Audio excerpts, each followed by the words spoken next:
Welcome back. Today there's something different. You know what? Today is the last day, probably not the last day. One more day, probably I'll make a video. You would see my gray hair. This is my effort of 2 years, 2.5 years. I started this in 2020 mid, you know, to have this much length of gray hair. So what happened is that I decided to color it. So I'll be getting it colored this in these 2 days, probably on Saturday, and so you'll not be able to see gray anymore. Okay, I'm going to try the different. I'll have to talk with them which shade I'm going to do, but I like to do highlighting in the sense, anyway I've grown my hair, so highlighting in the sense from this part of my hair I will give another color, and till there, that length I will give another color. So this is, I really wanted silver gray from a very long time. Even when I was coloring my hair, I used to color it burgundy, which is close to mehndi color, like natural mehndi. So I stopped coloring in 2020, and I used to think if only there was I could get a dye which is of silver gray, because I couldn't imagine that ever my hair would be like this. Okay, so this is it. Now for a very long time you will find my hair colored. Probably when I'm 60 I could think of think of silver gray. It's nice to have your own choices, in the sense, get it colored you want, whatever you want. After all, it's your life, it's your hair. You like it that way for a while, you can go with that. There's nothing wrong. Okay, and then when you feel it's over and there is some reason you want to just turn it to another color, it's okay. It's your life after all. Okay, so that's what is the change that is coming in the next few days. So today I will just go inquire and confirm my booking for that, and then get it done. If I don't comb it like this, you will never be able to see the exact graying of my hair, you know, the scale of it. Only when I comb it like this you can see. So what were you doing? I told you that I brought about a change in my schedule, because I was doing too much of this video making and spending a lot of time, something here probably, and spending a lot of time editing the video, and then not finding enough time for anything else like story, etc. So I've brought about a change. I told you that I will come 2 days probably, and then take a break, and then not show up every day, because one thing, it gets boring doing the same thing. Another thing is that you don't find time for anything else. That's not good. You need to accommodate every creative thing. Whatever you're doing should fit in your slot, right? And so what happened in the Bollywood? Your favorite actor is my favorite actor, and the girl, the actress, they got married. Now they are malhotras. You know, every time I open YouTube, that's what I get to see, and I like seeing it. So I just keep looking at it and sharing it as well. Something is here on my head. I don't know, or is it the video? So today is the reception. Probably you will get to watch some of the reception videos as well. You never know. So that's it. It's happiness. It's happy time to get married and start a family. As I told you before, every relationship when we begin it, when we step into it, it's really nice. Nobody steps into a relationship hoping that it's going to fall. We all get into a phase of life believing and hoping that it's going to turn out the best. But the thing is that usually why it fails, the first part of it, there are many reasons of course why relationships fail, but one important thing is that we never open up. That's one thing. Before getting married to anyone, that is, you need to talk, you need to communicate. And the thing is, sometimes we don't have that maturity in our 20s. That's also there. Even if you are given 6, 7, 8 years to be with together, and you need to know what you want to talk, right? If you're not clear about the things that, like, in your 20s you talk about different things, and when you're 30 you talk about different things, when you're 40 things totally change, and you are getting so matured, ripened, and then what you like to talk is totally something different. So that those things which we find now is important, maybe in our 20s it was not so important. So even if life would have given you a decade to be together before getting married, I tell you, maybe we would never have discussed all those things to know whether he's the right person for you. So that's a basic thing where people go wrong, and then relationships fail, because what is important genuinely for you never discussed it with that person. So the perspective difference can be a big game changer when it comes to relationship, and that's the reason relationships fail. So you can't help it. What can you say? I mean, you didn't know what to talk, you didn't know what was genuinely important for you in life at that time in your 20s, and then gradually you matured and you realize that these are the things that matters to you and it's very important for you, and you never discussed it with your partner then, and later on what happens is that you realize that it's not working. What seemed to be important for you is not the thing. There are so many other things which are important for you, which you realize in the later years. Obviously in 2 decades things can change a lot. It starts in 1 decade itself. So it's all a part of life. You ask anybody who entered into a failed relationship for some reason, sometimes you feel like it's nobody's fault. It is nobody's fault, because, as I told you, even if you were given a decade to be together to talk about, still, see, you have to know what to talk about, right? You didn't know that this was important for you then, and then later you realize this is so important for you. So some things in life we just cannot compromise also. There's a limit for compromising. In certain aspects of life, you just cannot compromise. So that's the reason, and it's a part of life now. Failure of relationships is a part of life. So it's not like when you get married, it's these days it's not like it's going to be forever, especially when you're getting married in your 20s. I feel that people who get married after 40 are, in the sense, after 35, maybe the second marriage probably, because I don't think people usually wait that long to get married. Rarely they do, but otherwise it's usually their second marriage or whatever. So what happens is that in that marriage you are more matured, you have more experiences, you are very sure of what you want out of a relationship, and that makes a lot of difference. Let me take it. Tomorrow I will not be able to, probably not tomorrow, in the next few days you will not see my gray hair. So let me give a clean view of how it looks, because I'm going to mess it for a while, but it's a part of life. Now it's going to be, so if I want my hair to turn this way, the next time it's going to take me 2.5 years, okay, for this length. Now it's almost shoulder length. So it takes a long time for you to grow your, when you're coloring you never realize it, you just go every week and every month and get it colored, and probably in every month your hair grows this much, that's all.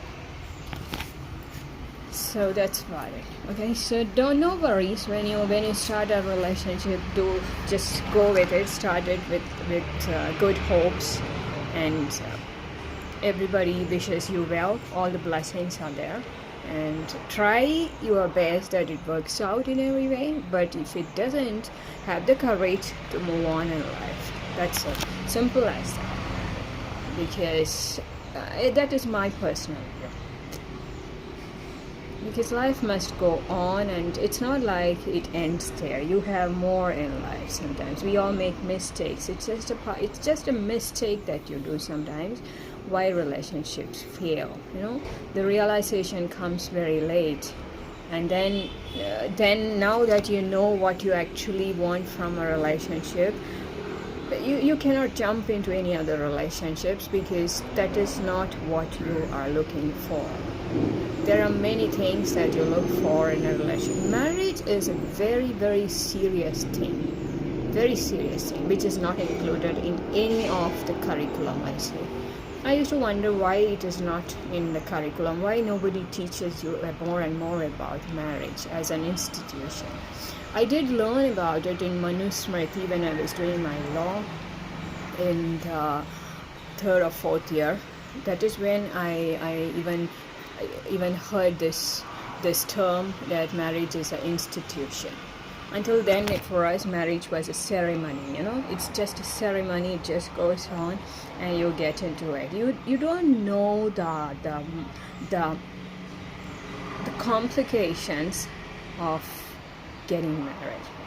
It's a complex thing. It changes your life, and more than it changes and influences your life as such and your personality. The thing is that sometimes it's easy to get into that, and it's really hard to come out of it. Yeah, and that's hardest part, I would say, if I can say so. It's really difficult. So you need to learn, just like there is no value for sex education, at least nowadays I think a little bit of briefing is done, but even marriage as an institution should be taught in some period, probably in the high school or beyond that, because we all know people do get married. About 95% of people get married. It's only the 5% who remain as bachelors. And so it's important that they know what is marriage and what are the options, and what are the options, and why do people get married? Why?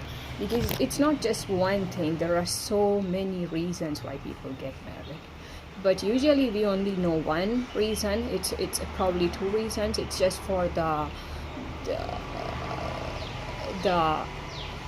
gratification part of it, and it's the societal part of it. Society wants you to get married, so you have to, sooner or later you have to, so better early than late, right? And another part is, as I said, your gratification, your needs must be met, so people get married. It's important. It's and it's okay. It's better if you channel them to in the proper way. So probably because of that they get married. But that is not it at all. There is more than that, and which is never discussed, which we don't know at all, which we have, because mostly we have only seen what is marriage. We don't know what it is, and we don't know what we expect out of it, what we are willing to give as well. So all the time, Sadhguruji, he always says that love is not a give and take. Give and take is a business. So if you enter a relationship with this motto, that is, it's going to be a give and take, it will never happen. Most probably it's going to fail. He often says that, and I always think, what is it then? He says that it is about giving. It's not about taking. It's not about expecting anything back.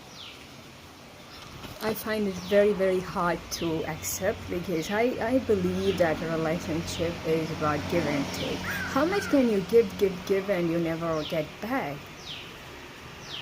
And it's not just that, it has to be divided into more than two branches probably when you talk about give and take, because there is a psychological part, there is an emotional part which is involved. We all need emotional gratification as well, where the give and take involves. And it is not just that, we all need physically we like to get involved with others, which is again the matter of gratification, which can be give and take.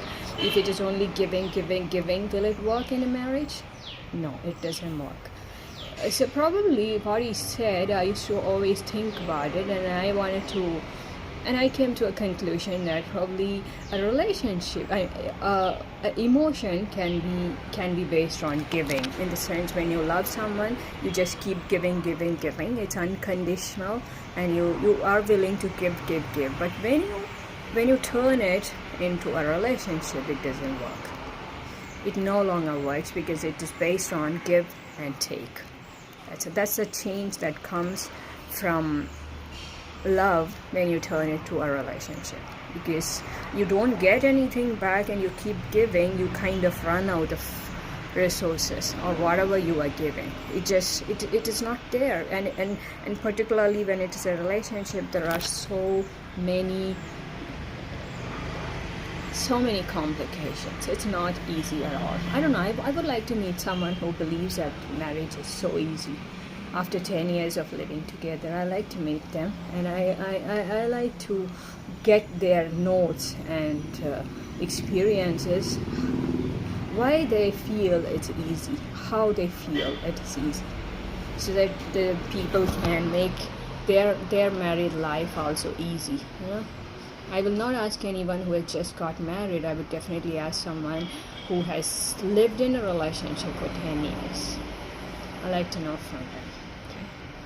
So I think if we add this in the curriculum somewhere for the high school students, they will at least have some idea of how vast it is, and don't take it for granted or take it as a very small thing. It is not.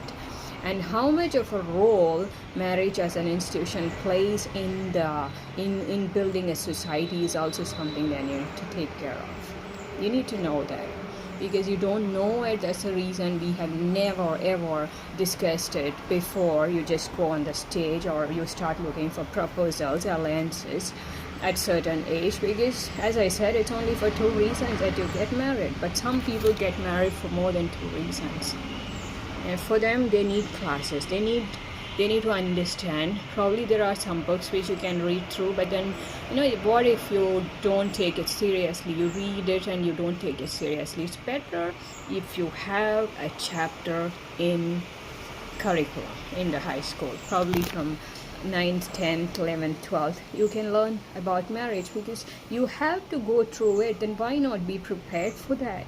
Why not know the pros and cons of it? So you don't know the consequences of it. It's not that simple. It's really, really complicated. That's it. If you have a different opinion, kindly share it, because I like to know your perspective. That's something that I really like. Even if it is opposing, even if it is contradicting with mine, I like to know what is your opinion, and because you will definitely explain why it is so, and that makes it so different. Okay, so that's for today. Watching Siddharth Malhotra and Kiara Advani, I have been thinking a lot about marriage, and so I thought, let me just ask you your point of view about this institution, and how do you view it? Do you think that people must be aware of what they are getting into when they're getting married? It's better if you're prepared for anything, if you know motherhood.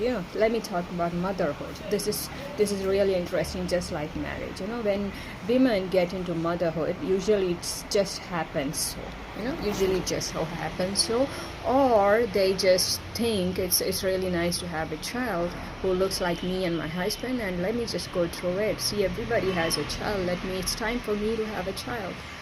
All these thoughts come to a lady when she decides to. I cannot talk for men, okay?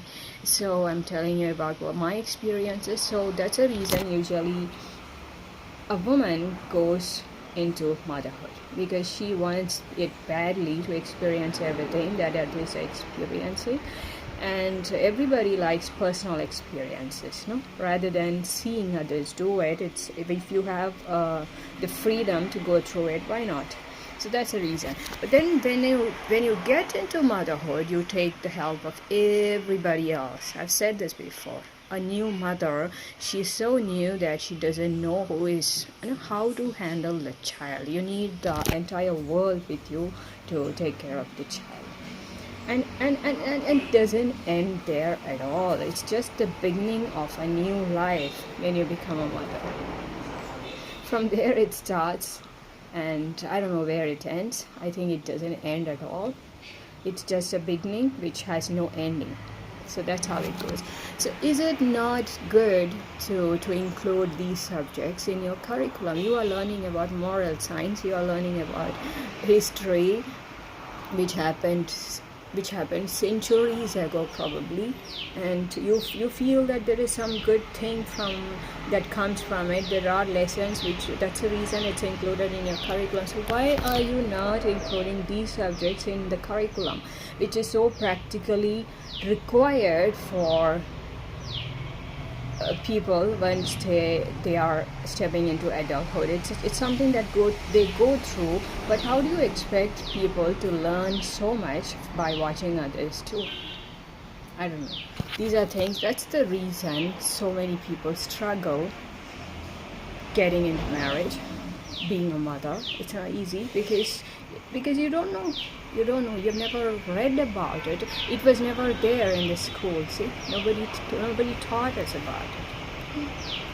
So it's better. Or if not motherhood, marriage has to be included in the curriculum, so that people are more intelligent in choosing their partners and knowing that everything doesn't have to work out all the way. I had somebody told me this joke once, because I got an ATM card and I lost it in 2 years. Okay, somehow I just lost it. And I was just waiting there. So this female, she came and she said, "What happened?" I said, "I lost my ATM card, so I have to get a new one." She said, "Don't you know it's for a lifetime?" I said, "Are you serious? It's not for a lifetime. It's for a certain period of time. There's an expiry there." She was just joking, trying to pull my leg. It's for a lifetime. So the same thing applies to relationship. When you get married, did anybody tell you that it's for a lifetime? Did anyone tell you that? No. So I'm telling you, think before you get into this, because usually what happens is that the society that supports you to get into a relationship, they are the ones who tell you that it's going to be for a lifetime. They are the ones, not you. The one who is living through it, you have very less to do with it. Your rights are limited. More of rights is in the hands of the society, people around you. They tell you it's going to be for a lifetime and you have to deal with it. That's it. So that's the reason before getting into a relationship, it's always better, I'm telling you. I'm not saying it works out in your 20s. It doesn't work out at all, because people take a long time to mature, I don't know why so. Probably it's the circumstances that we are growing, we take a long time. And suddenly then you start maturing, and your needs, your perspective, everything changes. And any change that happens in your personality, let me tell you, it shows in your relationships, in the way you handle relationships, manage your approach, everything changes. And obviously any change in you as a person, as an individual, it's going to show up on your marriage as well. And that's the reason I'm telling you why some relationships fail. So that's it for today. We close it on a happy note. So when I come back, I'm going to show you my colored hair. So not today, I'm not doing it today, okay? I'm doing it this in these 3-4 days, okay? So since I've been showing off my gray hair from so long, it's going to be a surprise for you guys. So I don't like it to be a surprise, so I just said about it. So take care. Have a good Thursday. Today's Thursday. Have a good Thursday. I'll be back tomorrow or day after.